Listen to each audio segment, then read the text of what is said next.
Hello everybody, welcome to the third week of stress management, and in this third module of developing resilience to stress, today we will discuss about the role of thoughts, emotions and behavior in anxiety.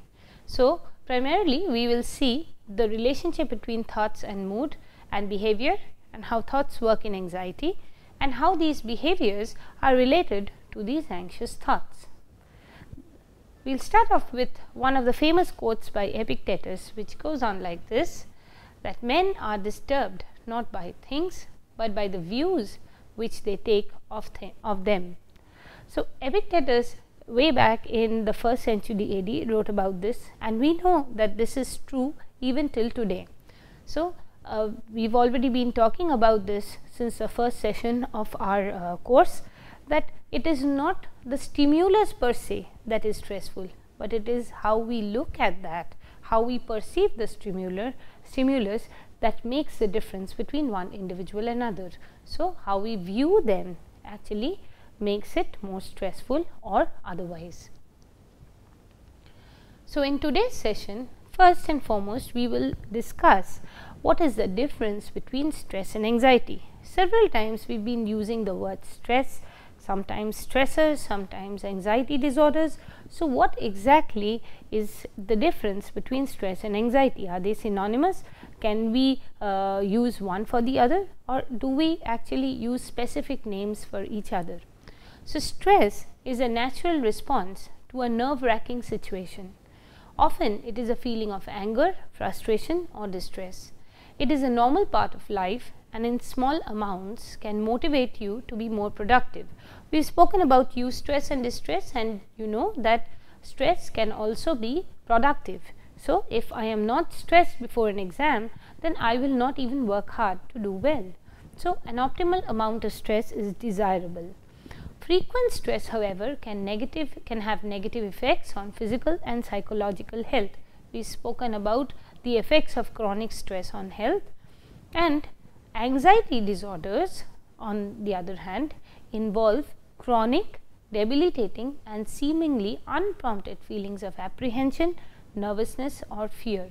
So if an individual is going through several stressors, or say one stressor, chronic stressor for a long period of time, or even in fact if there is an acute stress, so it is an independent singular stressor that has a very high intensity, there is a probability of it manifesting into a group of disorders known as anxiety disorders. So stress as compared to anxiety is anxiety response is more of a long term response, and it affects the thought, moods and behavior of the individual.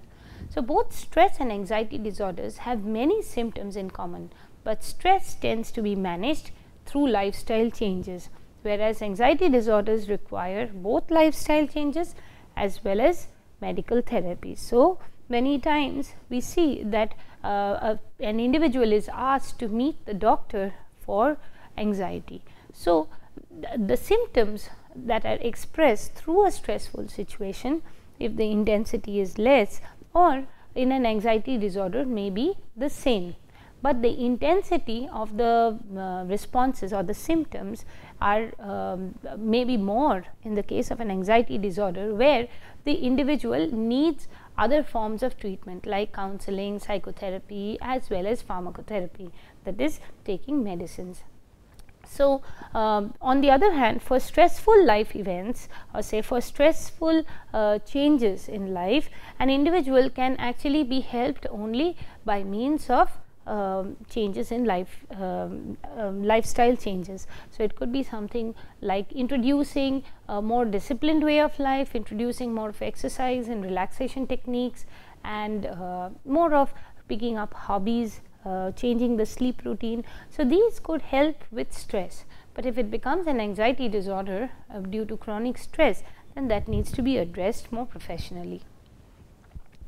So this brings us to the role of thoughts, moods and behavior, and how they are, we must remember that these are interlinked. So we have spoken about the biology of that changes, or this physiological changes during a stressful situation, Now, the same thing, there are changes in the thoughts and also in the mood of the individual or the emotional changes, and likewise there is a change in behavior. Now, these are all interlinked. So, if there is a change in the thought process, there will be a change in the mood and the behavior, and if there is a change in the mood, it will also affect the physiology as well as thoughts and behavior. So, these are all interlinked. Now, we must remember that this is also the case in case of depression or other psychological disorders. So, there is a, whenever we are talking of a mind body relationship, so like in anxiety disorders or like in depression, so it affects the organism as a whole. So, it affects the physiology, it affects the thoughts, what the individual is thinking, the moods of the individual, as well as the behavior patterns that he is adopting. And these behavior patterns, if they are maladaptive, may actually aggravate the thoughts. So, I will just give you an example to start off with. So, in anxiety, what happens? There is sympathetic activation, increased heart rate, sweating, tremors. I'm just citing an example, say before a presentation in the classroom. So, there is an individual has to give a presentation in a classroom who is really anxious about public speaking. So, he suffers from social anxiety. Think about such an individual. When he has to give a presentation, he has an increased heart rate, he is sweating, he has tremors, and what is his mood like? He is anxious, he is in a panic state. What are the thoughts that are disturbing? First and foremost, people are going to ridicule me, I will make a fool of myself. What is the behavior? It may be overcautious. So, I am actually focusing on every word that I am saying, and for long term behavior, it could be the avoidance of a situation. So, I am falling ill. So, that is how long term biology is being affected, and avoidance behavior. I am avoiding the situation where I have to give a presentation. So, whenever there is a situation where I have to express myself publicly, I am ill, or I have I think of several other causes that may happen to me. So, that is the thoughts of the calamities that may happen, and I avoid that situation. So, you must remember that more of this avoidance will also, since mood is related to behavior, will increase the anxiety and the panic features relating to that thought of presentation. So, now we already know that in an anxiety profile or the anxiety in an anxious individual, these are the physical reactions. So, primarily sweaty palms, muscle tension, racing heart, flushed cheeks, lightheadedness. So, these are some of the physical reactions that an individual goes through in anxiety. Some of the moods are nervousness, irritable, anxious, panicky state. Thoughts are relating to overestimation of danger. So, oh God, this is really scary. Underestimation of your ability to cope. So, I cannot manage, I just cannot manage. If I go there, if I have to stand up on stage, I will faint. Underestimation of the help available. No matter how many PPTs I have with me, I will not be able to look at them and talk, or no matter how much I have rehearsed, how much my friends are there to help me. Worries and catastrophic thoughts. So, something really scary is going to happen. Most of the time, these catastrophic thoughts cannot be explained very much in detail. If you ask this person what is going to happen, I do not know what will happen, but something serious, something very dangerous is going to happen. So, it is more like a calamity will fall on them. Behaviors: avoiding situations where anxiety may occur. I was just talking of such an avoidance behavior. Leaving situations when anxiety begins to occur. There are many people who go for the examination, but before appearing for the exam they come away or go away, leave the place, or somebody who goes for the interviews, but does not take the interview. So, before the interview walks away. So, there are different types of avoidance behaviors. The third type of behavior is trying to do things perfectly or trying to control events to prevent danger. So, more cautious behavior. This is part of safety behavior that actually increases anxiety. We will talk about safety behaviors a little later. This I've adopted from Podesky, 1995. You can look at the book. It's known as Mind Over Mood, and it's a wonderful book to really a self-help book to practice for anxiety and depression. So, what exactly happens in anxiety? So, we know that there is a perception of danger and threat, underestimation of the person's ability to cope, and development of negative automatic thoughts. So, just remember this term, negative automatic thoughts, or NATs. We will just get back to it right now. And these negative automatic thoughts triggers a belief system that there is a danger or threat in the environment that you are vulnerable to. So, I am vulnerable to the threat. This belief, this thought, more core thought is triggered, and this likewise triggers anxiety responses. And when these responses are misinterpreted, like I am oh God, I am having sweaty palms, I am having an increased heart rate, so I am maybe I am going to faint. And if this thought is, I realize that I have sweaty palms and palpitations, and the thought is triggered that I am going to faint, then that increases more anxiety, because if I faint in a public situation, I will ridicule myself all the more.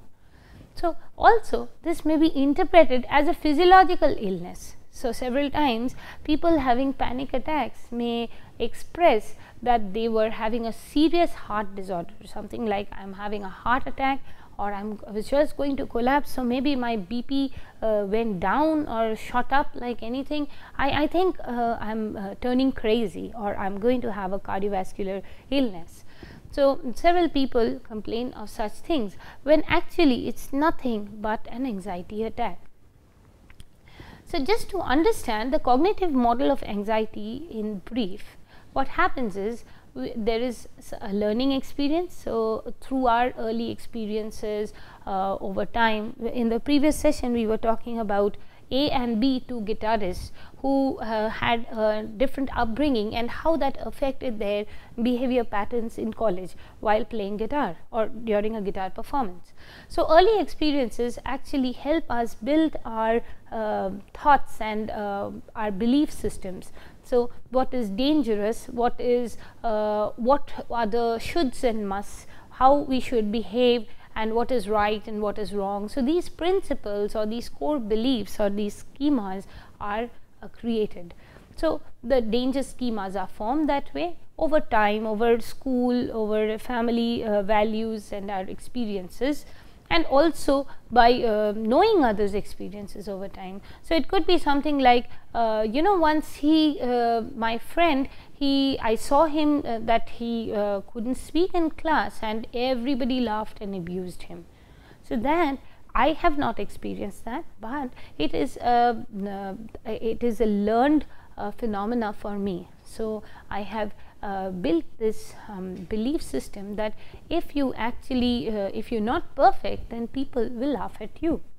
So, something like that. And then there is a critical incident. So, critical incident is an event that happens. Say, suppose the individual has to speak in public. So, that is an incident, and so the schema is activated. We know that the first schema that was formed, one of the schemas that was formed is you have to be perfect. If you are not, then people will laugh at you. So, then these bring out the automatic thoughts. The moment the schema is activated, the moment I start believing that oh God, if I have to, so some assumptions are created that if I do not perform well, then some people are going to laugh at me. So, it is more like an if and then situation, and so there are some rules set, and these trigger the automatic thoughts in the critical situation, and this leads to anxiety behaviors. So, there will be behavioral responses, some cognitive thoughts, and other anxiety features. We will just study this a little in detail. This model was given by Wells in 1997. And you can check out his book on anxiety. It is again a wonderful book to treat anxiety disorders, to understand anxiety mechanisms and anxiety disorders. So, what exactly do we mean by schema? We have been talking about danger schema forms. schema is formed. So, what are schemas?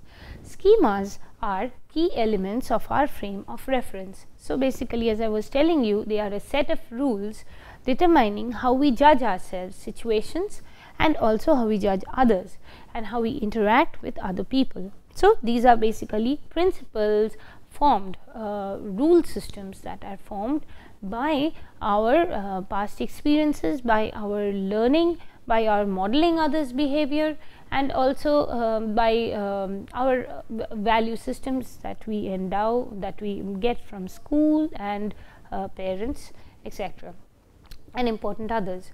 Now, assumptions are more like rules based on if then. So, these are conditional, schemas are not conditional.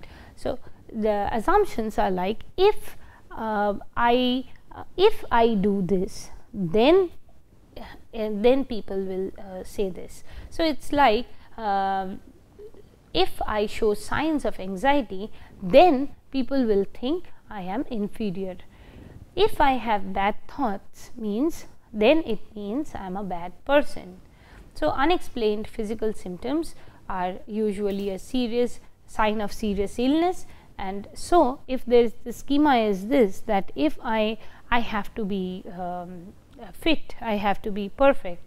So, if I can't control my anxiety, then I am a complete failure. So, think about this, that when the danger schemas are formed, then and the critical, there is an incident where I am in an anxiety provoking situation, where the individual is in an anxiety provoking situation, these schemas are activated. So, the schemas being I have to be perfect, I have to do things well, one needs to be good, one needs to be appreciated by others. So, these are I should be in control, I should be good, I have to be perfect. So, these are internal schemas that we might have, and then these are actually, these trigger these assumptions of if then. So, if I cannot control my anxiety, then I am not perfect.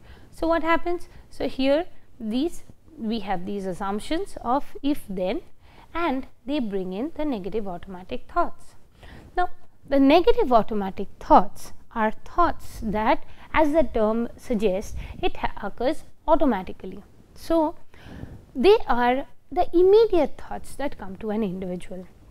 Say, if you are walking down the road and you see a friend walking by, you smile at that friend, he just moves his head away and walks off. What is the first thought that comes to your mind?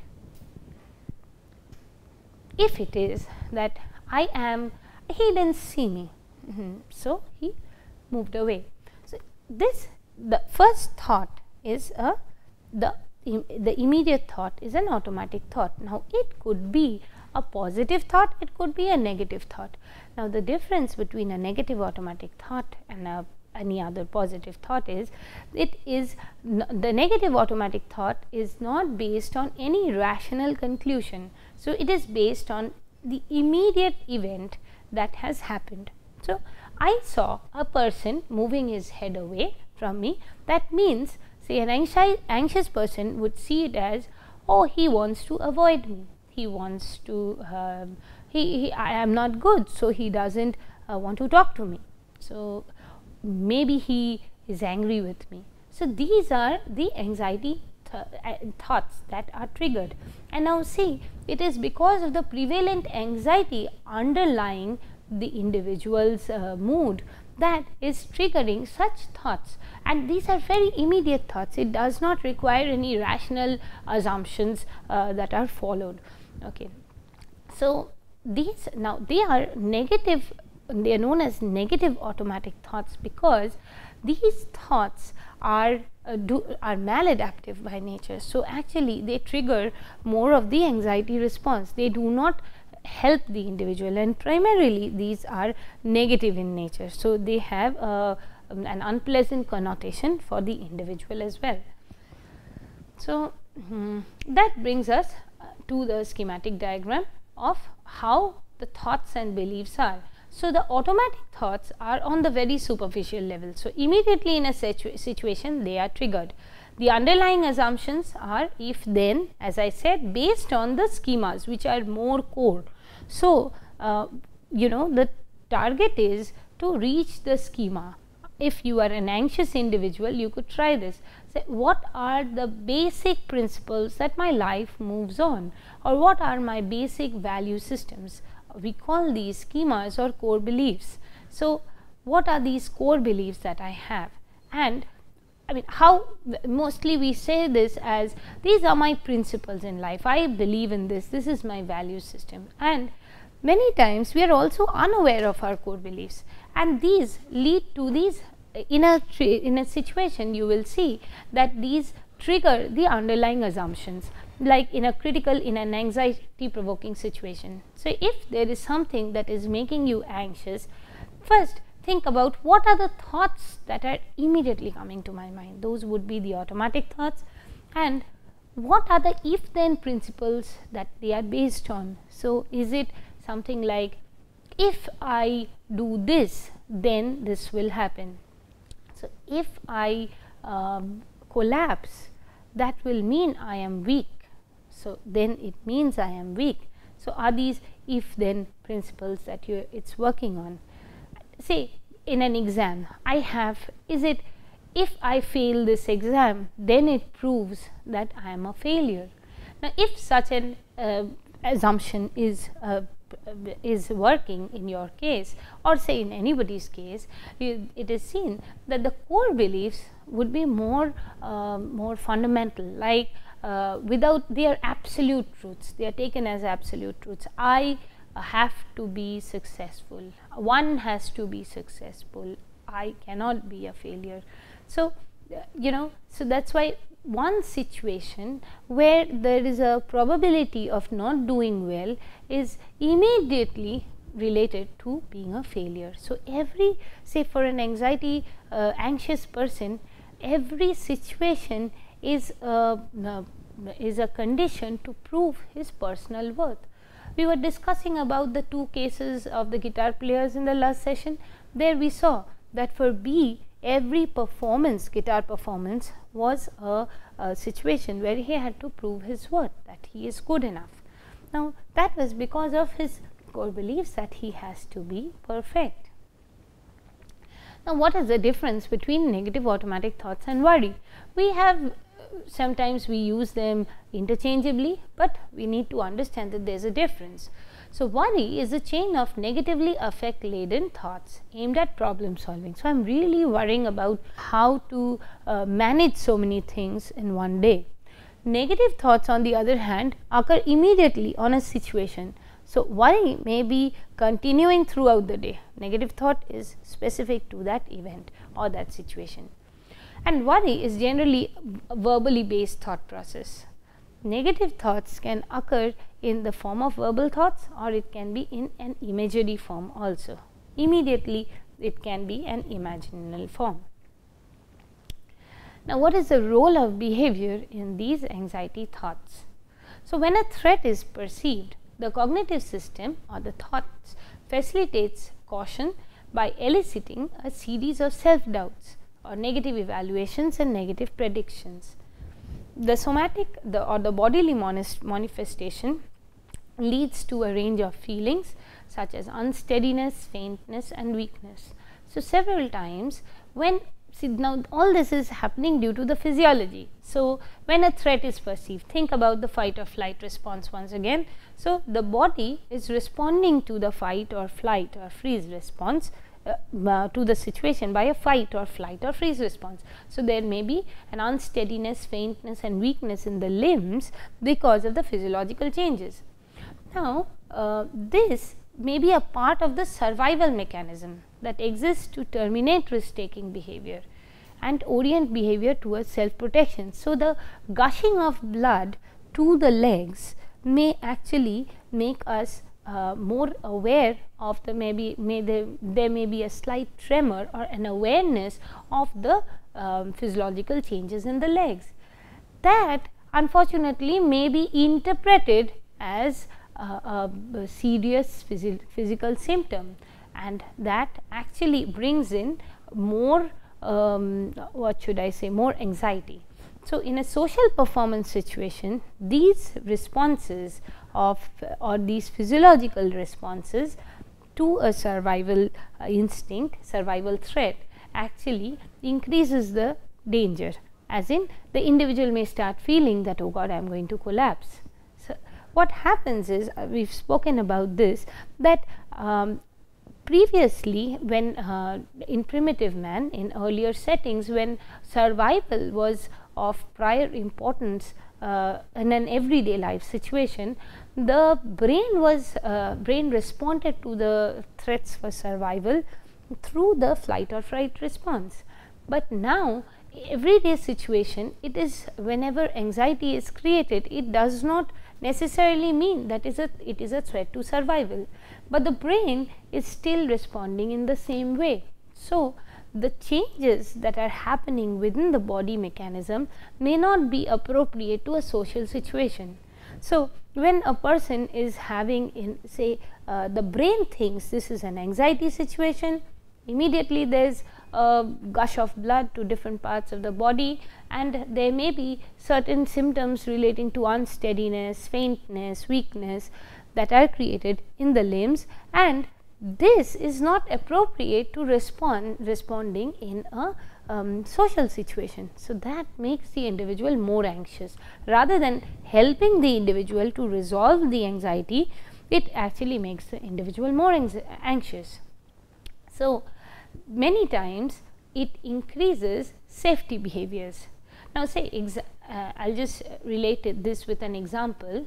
Say a social phobic person, so a social anxious person is fearful of babbling and talking incoherently in a social situation, and he may focus more attention on the self and monitor his or her words spoken, that he is speaking out more closely. So, the moment he actually focuses on his words, what am I saying? This happens several times when we try and speak a foreign language. So, it could happen when you are speaking in English, where you are not very sure of the English for Indians being a foreign language, not our mother tongue. Several times we may not be sure of the prepositions that we are using or the tense. So, focusing more on the tense or the prepositions actually increases the slows down the way we are talking, and there is more of incoherent speech, and that actually increases the anxiety all the more, that, oh, I am babbling, I cannot speak properly.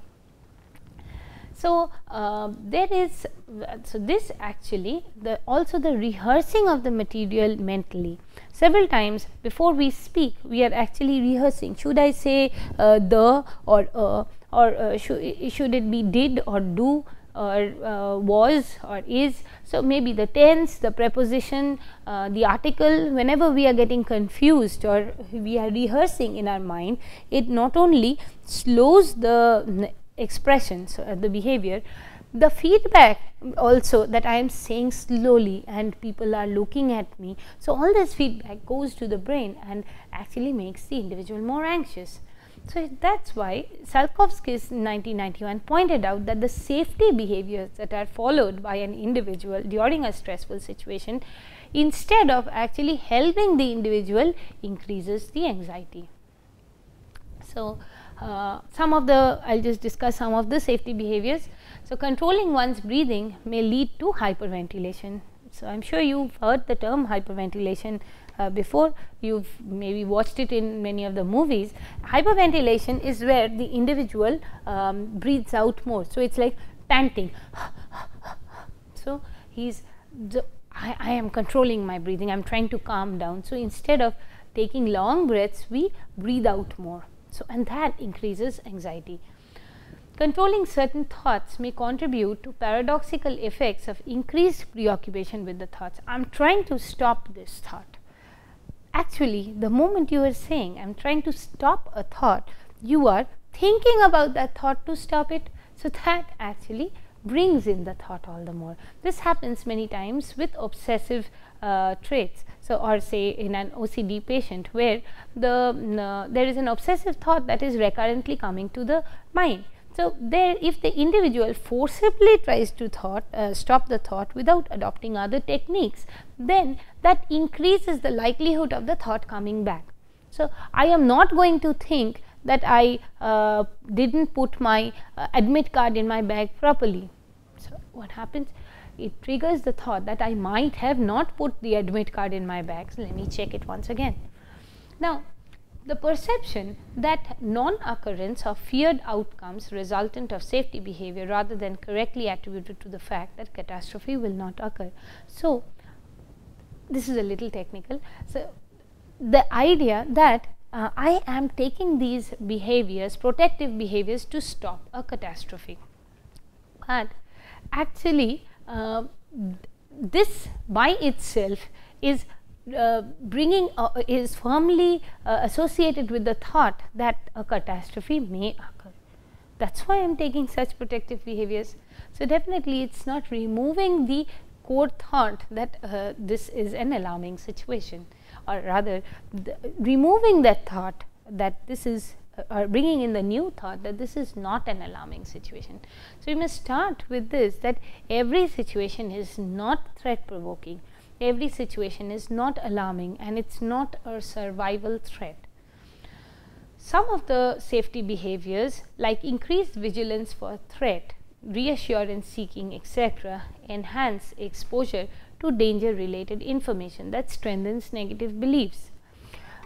This is a very interesting thing that we come across is when an individual is looking at the is given a certain medicine, and he these days thanks to Google, everybody looks up what's on the net, and you get to see so many side effects of the medicine, and immediately thereafter the individual starts having all the signs and symptoms of the contraindications or the side effects of the medicine.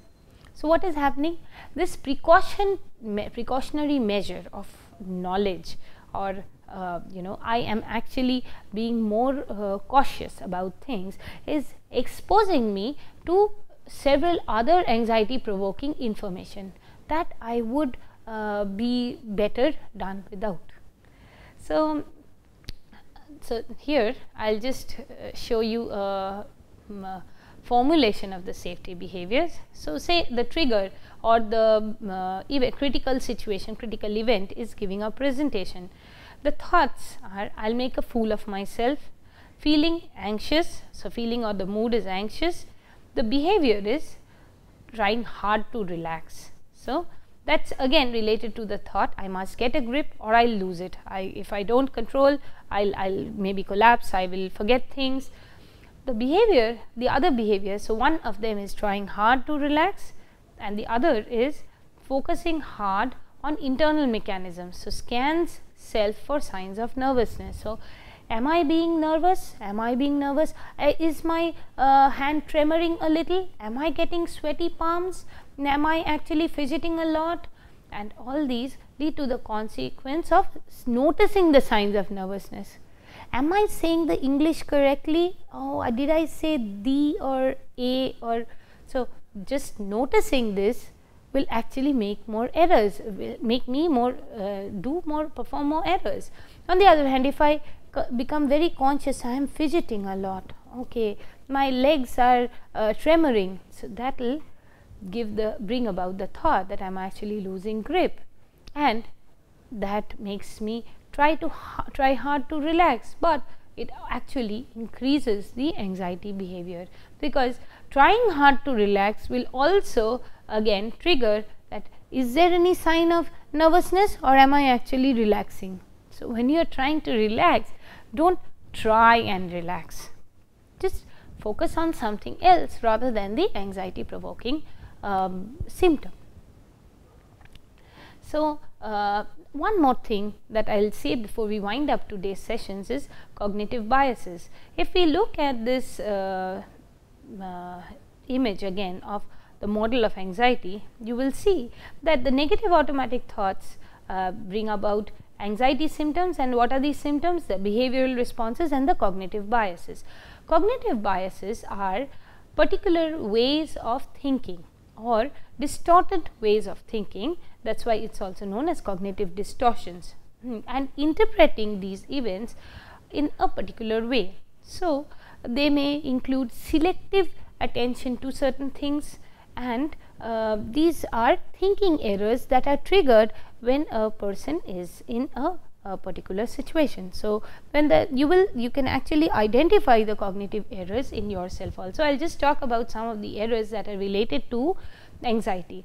Catastrophizing, something serious is going to happen. So, if you just look at the negative thoughts, immediate thoughts that occur during an anxious anxiety situation or during a stressful situation, you will see that for many people this thought is something serious is going to happen. I don't know what will happen. Oh God.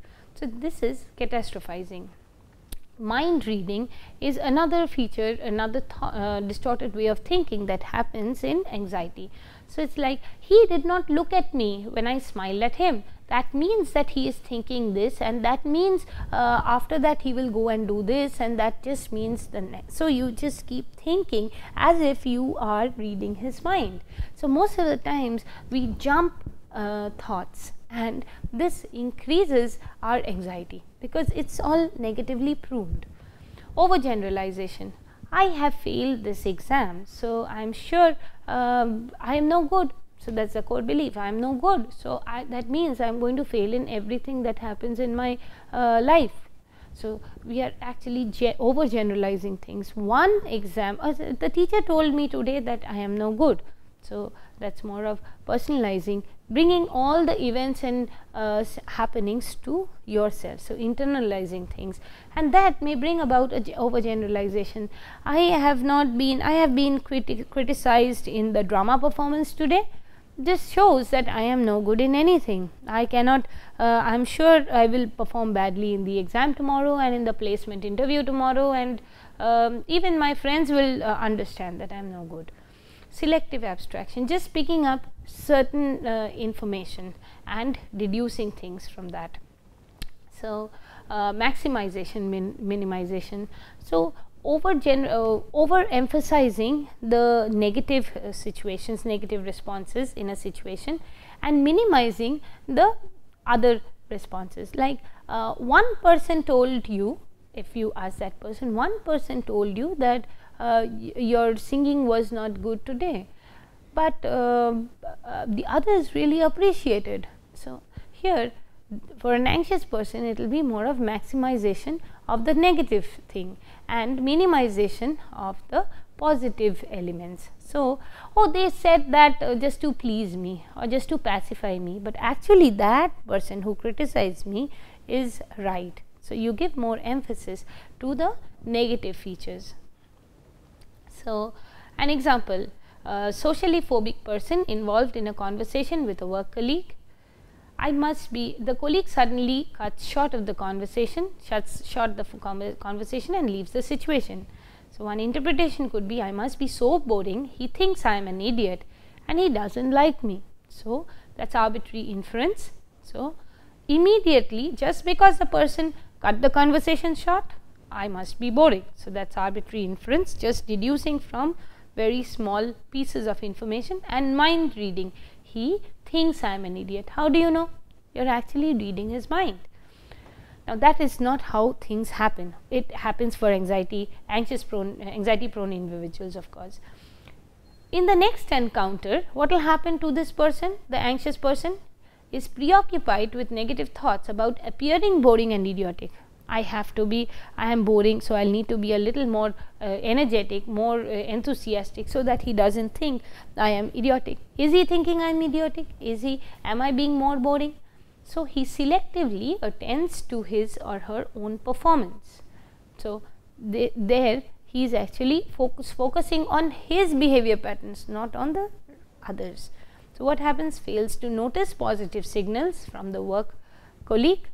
So, there is a minimization of positive information or stimulus and discounts these as evidence that he is just trying to be nice. So, he is minimizing the positive information again. So, biases of attention and inference serve to maintain belief in negative appraisals. As negative information is abstracted and positive information is not processed or is discounted. So, we start looking at more of negative things happening to us, more of negative stimulus in our lives, If you ask an anxious person, how many positive feedback did you get today? Maybe he will not be able to count and say. But if you ask him, how many negative feedback did you get today? He will tell you of all the small things that has happened. So similarly, even a depressed person may also tell you a lot about the negative things that are happening, but he minimizes the positive things. So it could be a thank you or a smile that is absolutely minimized, where it could looking at all the negative information around you, highlighting more on the negative information around you, brings in more of the anxiety or the depression response. So, to summarize, in today's session, we have discussed about the relationship between thought, mood and behavior, and we have seen how the anxious thoughts are created in the brain and how the safety behaviors are triggered, and what are the biases, schemas, negative automatic thoughts and cognitive distortions. So, thank you.